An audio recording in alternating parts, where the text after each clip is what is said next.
कहो कहाँ चले. हॅलो, मी सोनाली गोखले. कसे आहात? कहो कहाँ चले? यावेळी या प्रश्नाचं उत्तर शोधायला निघालोय एका अफाट सुंदर देशात, न्यूझीलँड. प्रवासाची सुरुवात तर झाली वर्ल्ड क्लास चांगी एअरपोर्ट सिंगापूरपासून आणि अनुभवली सिनिक व्ह्यूज, थ्रिलिंग ॲडव्हेंचर्स आणि कल्चरल डिस्कवरीजनी भरलेली एक सफर.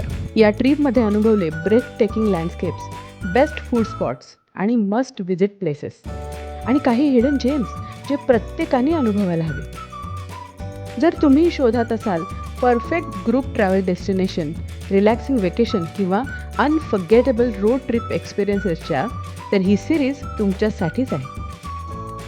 Let's explore the best of New Zealand only on कहो कहाँ चले. Don't forget to like, share and subscribe. तुमचे ट्रॅव्हल कंपॅनियन बनायला आम्ही तयार आहोत.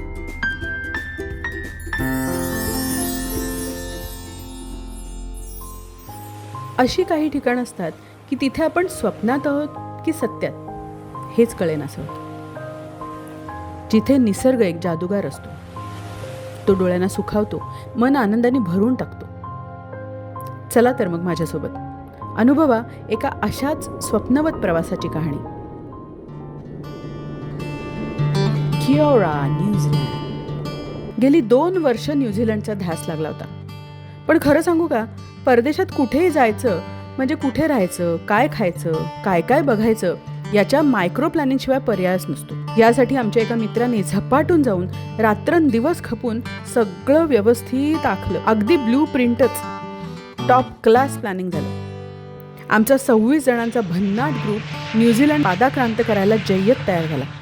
या प्रवासात एक कहाणी में ट्विस्ट आला.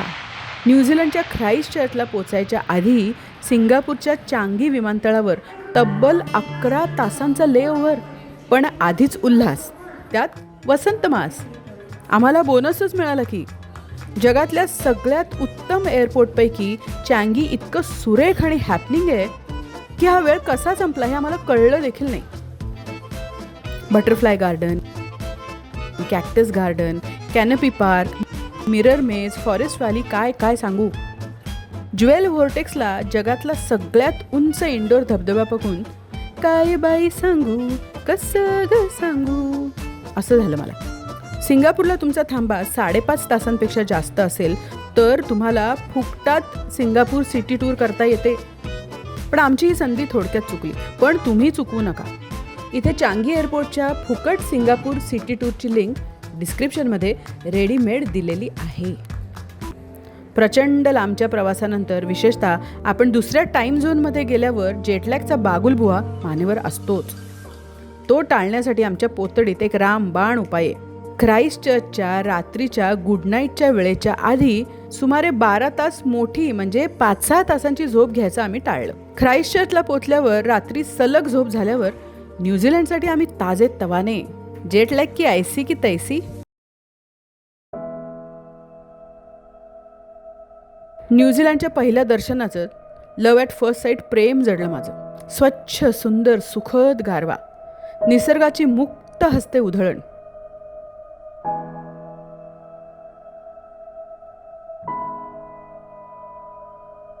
एअरपोर्टवर आम्ही लोकल सिम कार्ड्स विकत घेतली. तिकडून थेट कार रेंटलच्या ऑफिसमध्ये जाऊन मुंबईहून पैसे भरून राखून ठेवलेल्या गाड्या ताब्यात घेतल्या आणि निघालो सुसाट. नेटवर शोधायला गेलात तर कार रेंटल्सच्या भरपूर वेबसाईट्स तुम्हाला दिसतील. पण आम्ही ती सगळी मेहनत केलेली आहेच. तेव्हा ॲपेक्स कार रेंटलची लिंकसुद्धा इथे डिस्क्रिप्शनमध्ये दिलेली आहे.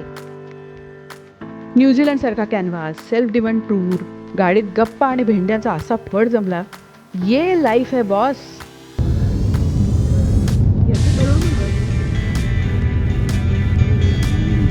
इथल्या रस्त्याने वेडं केलं आम्हाला. ख्राईस्ट चर्चच्या आमच्या टुमदार अपार्टमेंटच्या समोर शानदार 21 हेक्टरचं हिरवंगार बोटॅनिकल गार्डन, हॅगले पार्क आणि त्यात झुळझुळणारी ॲवन नदी. शब्दात सांगता येणार नाही अशी अपार शांतता आणि असीम सौंदर्य. मन ताजंतवानं होऊन अगदी हलकं झालं. सगळ्या चिंता, काळज्या पार बाजूला जाऊन पडल्या.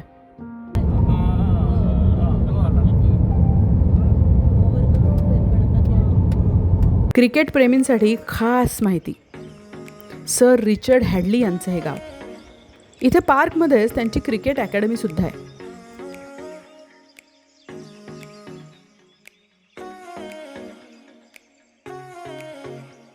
आमच्या अर्गाईल ऑन द पार्क अपार्टमेंटच्या अगदी बाजूलाच अर्जी भाजी नावाचं नेपाळी लोकांचं इंडियन रेस्टॉरंट होतं.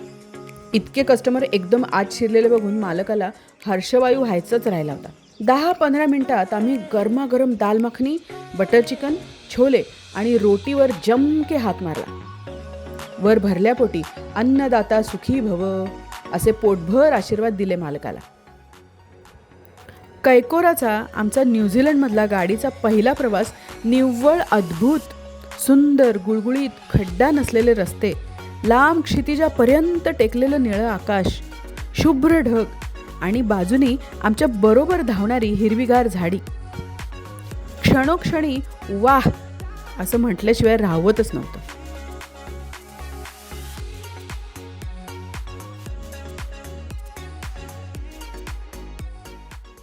न्यूझीलंडमध्ये जिथे जिथे काहीतरी उत्तम बघण्यासारखं असतं तिथे तिथे व्ह्यू पॉईंट्स केलेले असतात.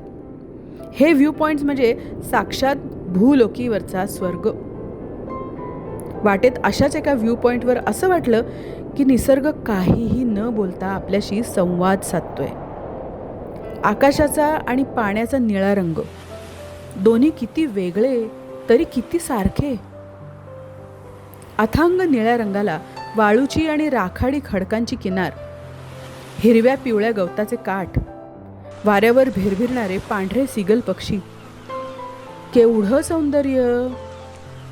आमच्यापैकी काहींनी सिगल्सना कबूतर म्हणून गंमतच आणली. सगळे खो खो हसत होते.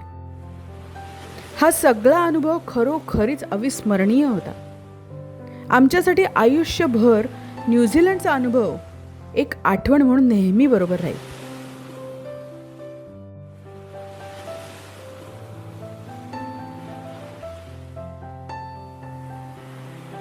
अशा अनुभवांसाठी नीट नियोजन करणं हे देखील या सगळ्या प्रवासाचा एक महत्त्वाचा भाग आहे. त्यासाठी वेळ, मार्गदर्शन आणि तयारी आवश्यक असते.